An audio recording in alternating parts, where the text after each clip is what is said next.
Alright, I need to wash my hands before I cook or else I can contaminate my food. So here, put some soap, sing my ABCs, just 5 times, ABC.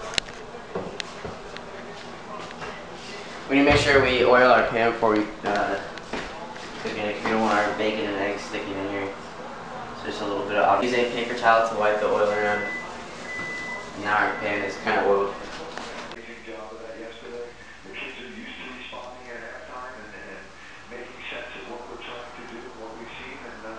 Alright, we're going to make sure we cook our bacon on low heat. But before I touch that, I think I should wash my hands to get this raw meat off me. You open the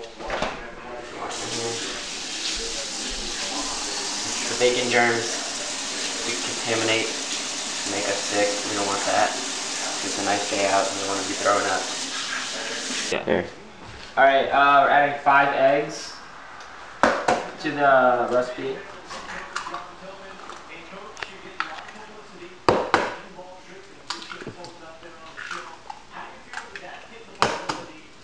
It's for the French toast.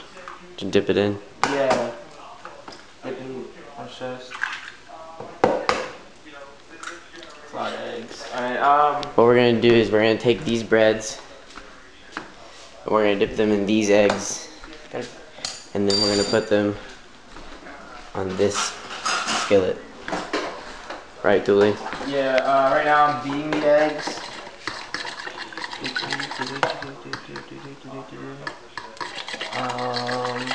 Learned this technique in a gourmet foods class when we made eggs on the first day. One of the first days we cooked. Yeah. Do this to break it up. And separate the proteins and the fats and the yummy stuff. Yo, add your yogurt. Alright, add. The recipe calls for a yogurt to your liking. So, add a whopping spoonful.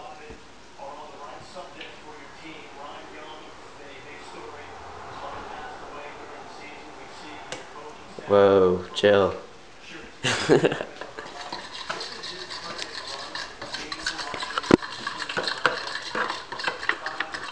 We should also add some milk. Make it a little fluffy.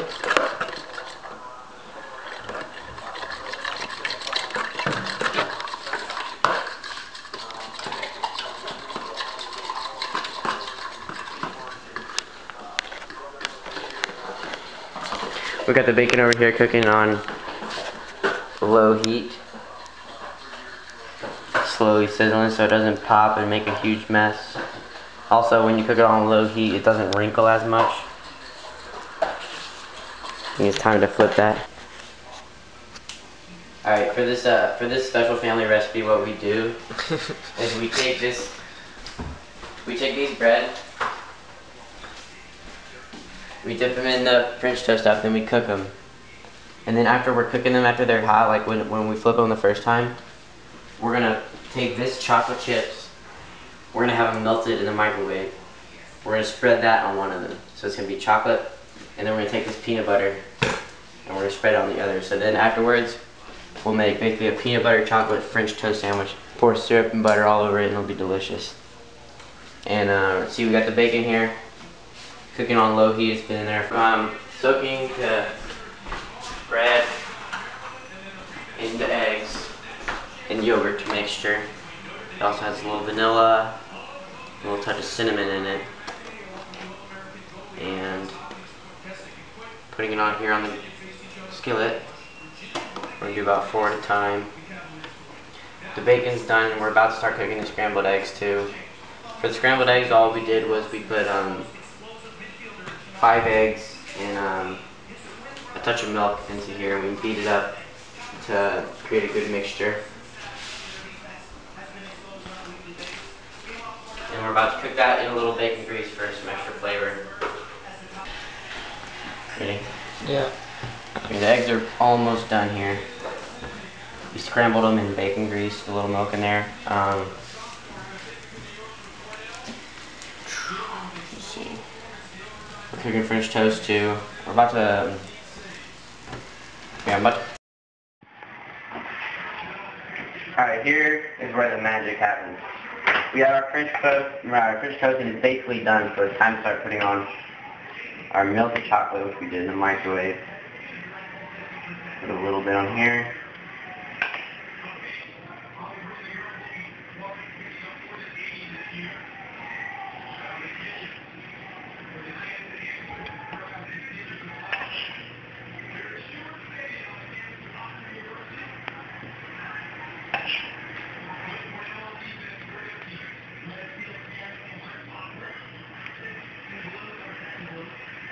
Alright.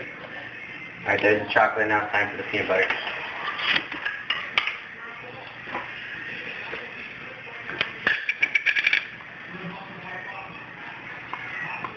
You don't put too much peanut butter because it kind of can be overwhelming at times. Just set a big glob on there and let it melt before you spread it.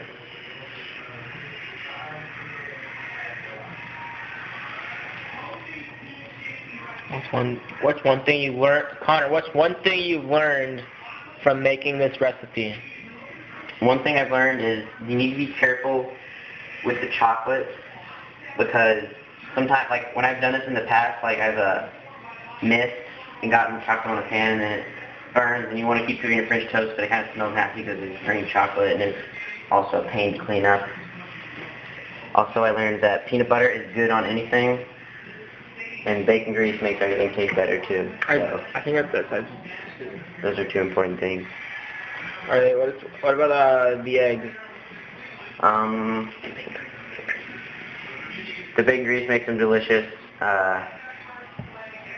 And also I learned you kind of want to, like, I think they taste best, and then maybe it's just personal preference, but like if you take them off like right before, like when they still look almost a little bit runny, right before they look done, because I think that after you take them off, they're like, since they're so hot still, they probably still cook for a minute, so it's like still tasty. Just make something about the bacon. For the bacon, it's really important as far as safety goes to keep it on low heat. As far as safety goes, it's because you don't want the bacon grease to splat up and hit you. It could get you in the eye, and that'd be pretty bad if that happens. And also, it just tastes better that way because the bacon doesn't get all wrinkled up and it cooks more evenly. So there's a lot of technique involved in cooking bacon. Alright, we're taking the French toast off and making our peanut butter and chocolate sandwich. Thinking about like what I would do differently next time, I've always kind of wanted to try using Nutella, because that kind of is like similar to peanut butter and chocolate, but I don't know how if it would be as good as this, because these are just like, I think the chocolate on here, since it's Nestle chocolate chips, it's just really good quality chocolate. Gourmet Foods is never complete without Kool-Aid. Got some lemon lime. I highly recommend lemon lime Kool-Aid. Would you make this again? Heck yeah. I've made it so many times I would make it. Why? It's one of my favorite meals. It's like, I love eggs, I love bacon, I love French toast. I'd eat breakfast any time of the day.